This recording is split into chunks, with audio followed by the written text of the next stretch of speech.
प्रणाम, मेरा नाम है व्यास। आपका स्वागत है इस विशेष श्रृंखला में जिसमें मैं श्री रामचरितमानस का पाठ कर रहा हूँ। और आज इस वीडियो में जिसमें श्री रामचरितमानस के पहले दोहे से लेकर दोहा नंबर 2 तक का पाठ करूँगा, जो कि इस प्रकार है।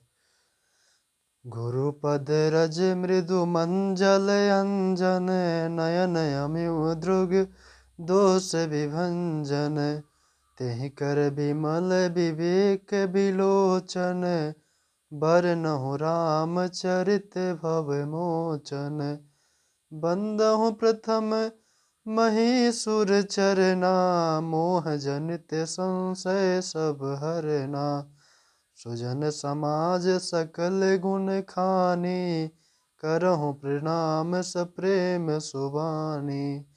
साधु चरित शुभ चरित कपासु, निरस विशद गुणमय फल जासु, जो सहि दुख पर छिद्र दुरावा, बंदनीय जेहि जग जस पावा।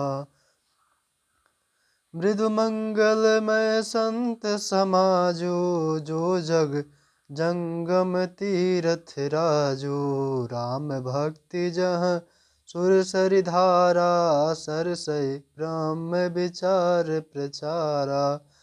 विधि निषेध में कलिमल हरनी, करम कथा रवि नंदन बरनी, हरिहर कथा विराजत बेनी, सुनत सकल मुद मंगल देनी। बट विश्वास अचल निज धर्मा, तीरथ राज समाज सुकर्मा, सबहि सुलभ सब दिन सब देसा, सेवत सादर समन कलेसा। अकथ अलौकिक तीरथ राउ, दे सग फल प्रगट प्रभाव। सुनि समुझै जन मुदित मन, मज्जहि अति अनुराग, लय चार फल अछत तनु, साधु समाज प्रयाग।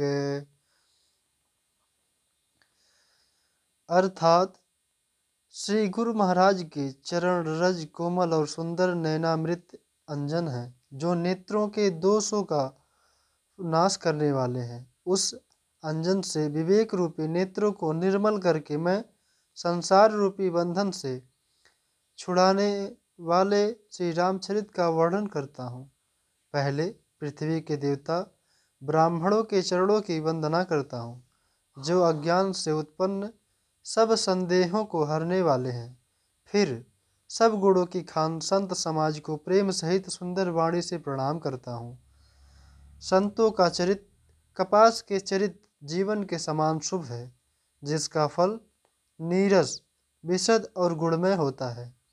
कपास की डोरी नीरस होती है, संत चरित में भी विषयासक्ति नहीं है, इससे वह भी नीरस है। कपास उज्जवल होता है, संत का हृदय भी अज्ञान और पाप रूपी अंधकार से रहित होता है, इसलिए वह विशद है। और कपास में गुण यानी तंतु होते हैं। इसी प्रकार संत का चरित भी सद्गुणों का भंडार होता है, इसलिए वह गुणमय है। जैसे कपास का धागा सुई के किए हुए छेद को अपना तन देकर ढक देता है, अथवा कपास जैसे लोढ़े जाने, काते जाने और बुने जाने का कष्ट सहकर भी वस्त्र के रूप में परिणित होकर दूसरों के गोपनीय स्थानों को ढकता है, उसी प्रकार संत स्वयं दुख सहकर दूसरों के छिद्रों यानी दोषों को ढकता है, जिसके कारण उसने जगत में वंदनीय यश प्राप्त किया है। संतों का समाज आनंद और कल्याणमय है, जो जगत में चलता फिरता तीर्थ राज प्रयाग है, जहाँ उस संत समाज रूपी प्रयागराज में राम भक्त रूपी गंगा जी की धारा है और ब्रह्म विचार का प्रचार सरस्वती जी हैं। विधि और निषेध में यह करो और यह ना करो रूपी कर्मों की कथा कलयुग के पापों को हरने वाली सूर्य तनया यमुना जी है। और भगवान विष्णु और शंकर जी की कथाएं त्रिवेणी रूप से सुशोभित हैं, जो सुनते ही सब आनंद और कल्याणों को देने वाली हैं। उस संत समाज रूपी प्रयाग में अपने धर्म में जो अटल विश्वास है, वह अक्षयवट है और सुकर्म ही उस तीर्थ राज का समाज परिकर है। वह संत समाज रूपी प्रयागराज सब देशों में सब समय सभी को सहज ही में प्राप्त हो सकता है और आदर पूर्वक सेवन करने से कलेशों को नष्ट करने वाला है।